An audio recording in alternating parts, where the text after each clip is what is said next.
ഓം നമോ ഭഗവതേ വാസുദേവായ. സാന്ദ്രാനന്ദാവബോധാത്മകം അനുപമിതം കാലദേശാവധിഭ്യാം നിർമുക്തം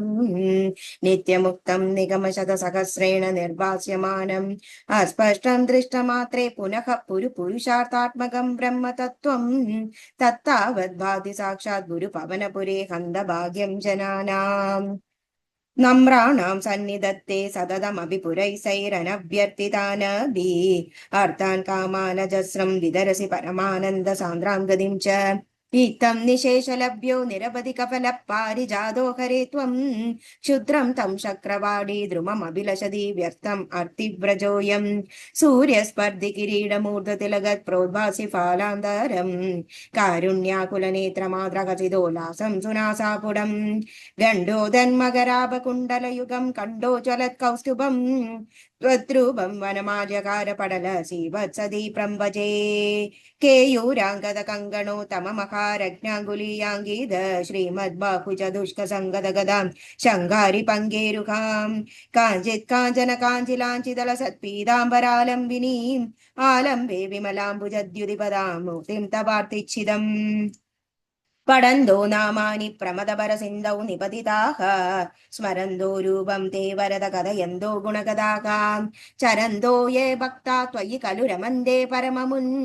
അഹം ധന്യാൻ മന്യേ സമധിഗത സർവാഭിലഷിതാൻ വിധൂയ ക്ലേശാൻ മേ കുരു ചരണയുഗ്മം ധൃതരസം ഭവക്ഷേത്രപ്രാപ്തൗ കരമഭിജതേ പൂജനവിധൗ ഭവന്മൂർത്യാലോകേ നയനമദദേ പാദതുളസീ പരിക്രാണേ ഘ്രാണം ശ്രവണമഭിദേ ചാരുചരിതേ ശ്രീഹരേ നമഃ ശ്രീഹരേ നമഃ ഗോപികാ ജീവനസ്മരണം ഗോവിന്ദ ഗോവിന്ദ. ദശകം 63 ഗോവർദ്ധനോദ്ധാരണം. ദദൃശിരേ കില തദക്ഷണമക്ഷതസ്തനിതജൃംഭിത കമ്പിത ദിട്കടാകാം സുഷമയാ ഭവദംഗതുലാം ഗതാഃ വ്രജപദോപരിവാരിധരാസ്ത്വയാം വിപുലകരഗമിശ്രൈതോ യധാരാ നിപാതൈഃ ദിശി ദിശി പശുപാനാം മണ്ഡലേ ദണ്ഡ്യമാനേ കുപിതകരികൃതാന പാഹി പാഹീതി തേഷാം വചനമജിത ശൃണ്വൻ മാ ബിഭീതേത്യമാ കുലയിക കലു ഗോത്രോ ദൈവദം ഗോത്രശത്രോः വിഹതിമിഹ സരുന്ധ്യാഗോനുവ സംശയോസ്മിൻ ഇതി സഹസിതവാദി ദേവ ഗോവർദ്ധനാദ്രിം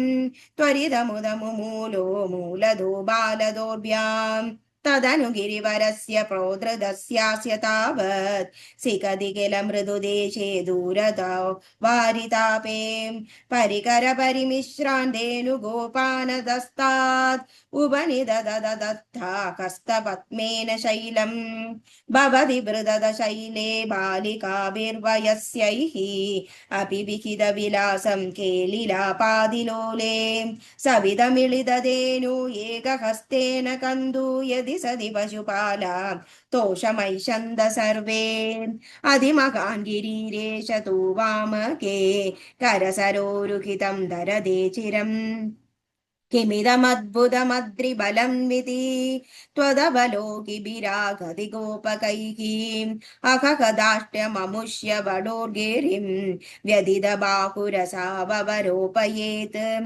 ഇതി സതിസ്ത്വരിൈ ബദ്ധ വിഗർഹണോ ദിവസ സപ്തകമുഗ്രമവർഷയത് അചലതി ത്വയി ദേവ പദാത്പദം ഗളിത സർവജലേ ച ഘനോത്കരേ അപകൃതേ മരുതാ മരുതാ പതിഃ ത്വദഭിഷംഗിതധി സമുപാദ്രവത് ശമമുയൂപേയുഷി വർഷഭരേ തദാ പശുപദേനുകുലേ ച വിനിർഗതേ ഭുവി വിഭോ സമുപാഹിത ഭൂധര ഭൂധരഃ പ്രമുദിതൈ പശുപൈ പരിരേഭിഷേ ധരണിമേവ പുരാ ധൃതവാനസി ക്ഷിതിധരോ ധരണേ തവ കശ്രമഃ ഇതി നുദസ്ത്രിദശൈകമലാപതേ ഗുരുപുരാലയ പാലയ മാംഗദാത്. ശ്രീകരേ നമഃ ശ്രീകരേ നമഃ ഗോപികാ ജീവനസ്മരണം ഗോവിന്ദ ഗോവിന്ദ. നാരായണ അഖില ഗുരു ഭഗവൻ നമസ്തേ. Thank you.